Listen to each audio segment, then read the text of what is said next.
friends, it's Christy. Welcome back to my channel and welcome to day 14 of my 2017 holiday card series.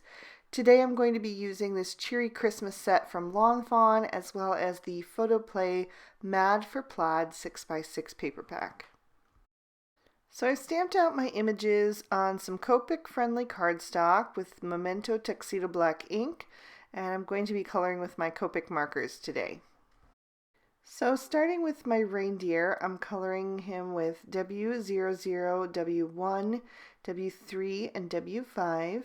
And I know this may be an unusual color choice for a reindeer, but there is actually an albino deer that lives on my street in the woods, and the locals call her Olive, and she's a beautiful white doe. And they say that it's lucky if you spot her. So far, I have never had the opportunity to see her in person, although my husband and all three of my boys have seen her, and she's just beautiful. A lot of our neighbors have posted pictures on social media and stuff, so I've seen photos of her, and she's just the sweetest thing, just pure white and really lovely. So I thought I would try to recapture that on this card today. I did change her from a doe to a stag just because I wanted to be able to hang ornaments in the antlers. So it's not quite Olive, just kind of inspired by her. So I just colored darkest to lightest from the outside edge towards the center and kept the area where her eyes are and then that little section on her belly the lightest. Now I'm taking the W7 and I'm going to fill in her antlers as well as the centers of her ears and her hooves. For my squirrel, I'm going to use those same warm grays, but I'm going to darken it up a notch by adding in the W9, and I'm going to make him look like a black squirrel or a real dark gray squirrel. So I've never seen a black squirrel in person either, but I have seen photos of them and videos and stuff, and they're just so pretty. So I thought I'd try to capture that on my card as well today and kind of stick with the same color palette in that way. So I just colored darkest to lightest once again using that W9 to lay in my shadows and then blend it out with the W7 and then the W5, and I'm just finishing everything off and blending everything really nicely with the W3, trying to keep the face and the belly light again, just so it matches the doe or the deer. And while I have those markers out, I'm also going to take the W1 and the W00 and just add a teeny bit of color to the white of my Santa hat. And for that Santa hat, I'm using my favorite red combo, the R29, R39, and R59. I'm sorry, the caps are off screen. But I'm actually starting with the YR16, and that is because I am trying to match my pattern paper, and the red that I'll be using is kind of an orangey red, and I don't have any reds that are kind of in an orangey red family. So I'm starting by putting that orange underneath, and that's going to just kind of show through the teensiest bit so that the red has that orangey slant to it. So there's a trick for you guys if you're ever trying to cast your colors just a little bit differently than the markers themselves. You can always just layer a color underneath as long as the colors over top are going to be bold enough to cover it up. So now I'm just using the G21, G24, and G28 to color in the remaining little ornament there. And I'm doing a double layer because it got washed out a bit. That dark got washed out a bit with the G21. So I just went over those one more time with each shade. Now I've got my Mini Misty out, and I want to stamp my sentiment onto a snowbank that I trimmed out using the Lawn Fawn Stitch Hillside borders. The sentiment that I'm using is from the Lawn Fawn Tiny Tags Sayings, and I'm stamping that in chili pepper ink. So I'll just ink that up really good and stamp that down, and it reads Merry Wishes. And because that sentiment is so fine, I'm going to stamp that down a second time just to make it a little bit bolder. And while I have my Mini Misty out, I'm going to go ahead and stamp the liner for the inside of my card.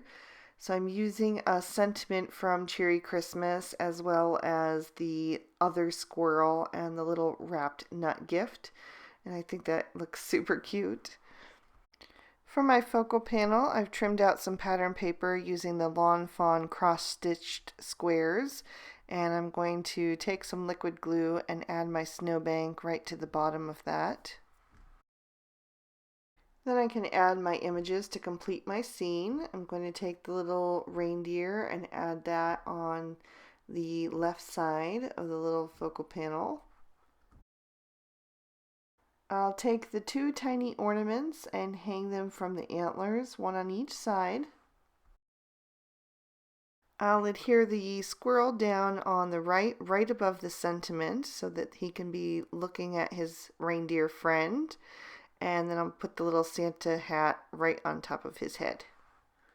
I decided that the reindeer needed just another pop of color, so I went to my little bowl of images that I keep on my desk that I've previously colored in die cut, and I found this little scarf from the Bah Humbug stamp set that I used a little bit earlier in the holiday card series, and I just went ahead and glued that down on the reindeer's neck just to give him an extra little brightness. So I forgot to zoom out, but hopefully you can see what I'm doing. I'm just adding my insert to the inside of my card there, and then I'm going to glue the other large piece of pattern paper down to the outside. And it has this really pretty plaid reindeer print, which I absolutely love. I am going to realize in a minute here that I need to zoom out, so bear with me. But I'm just going to take my scalloped edge there that I trimmed out using the Lawn Fawn stitched scalloped borders and add that to a banner, and then I can put some glue on the back of that and adhere that down to my card base. I've added some Scotch 3M foam tape to the back of my focal panel to just give it a little bit extra height. So I'll just peel off the release papers and then center that on the card and pop that down into place.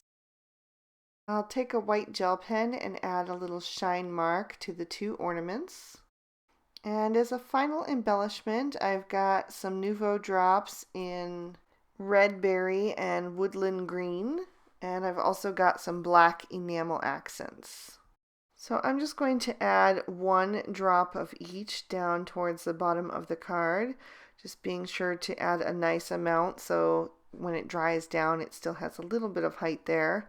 And then when I break away, I kind of swirl the bottle so that it just snaps the little strand and it stays nice and round on top. So I'll just do 3 varying sizes, one of each color. The black one didn't want to break there. And that is going to complete our card for today. There's another peek at the inside. I hope you guys enjoyed. If you did, please be sure to give it a big thumbs up and also check out the blog post if you're interested in seeing photos of the real olive. Here's 2 extra videos from last year's holiday card series, so hopefully those will tide you over until the next one. And until then, I hope you all have an amazing day and a wonderful holiday season. Bye-bye.